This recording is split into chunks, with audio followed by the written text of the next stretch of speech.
I believe that library usage is predictable, not just with the ebb and flow of the semester, but that there are definite patterns that we can trace and follow, sequences that we can unlock. History repeats itself, we just have to pay attention and know what we're looking for. Right now I'm in the process of collecting stories from students, hundreds of stories.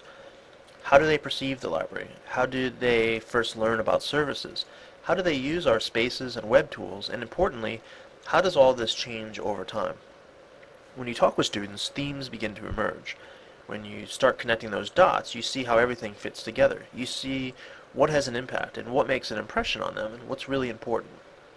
And it helps to think about this linearly. Take a defined period of time.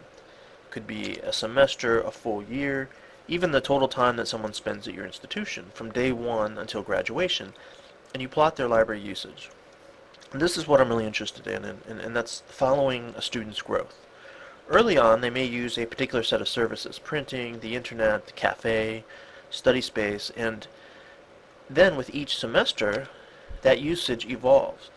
Their sense of the value of the library grows over this time.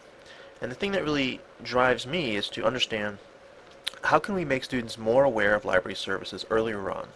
How can we get them more familiar with a larger amount of what we have to offer? And finally, getting them to use library services more frequently.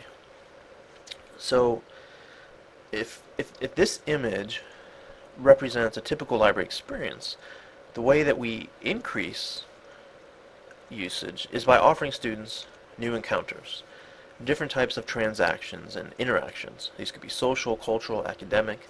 Essentially, we give them new reasons to visit and use the library. We expand the identity, the role, and purpose.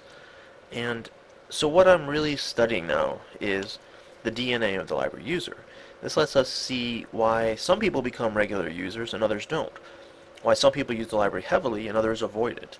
And I think the next step really is to look at all these different strands of users who are successful and then strip away all those layers, focusing on their initial impressions.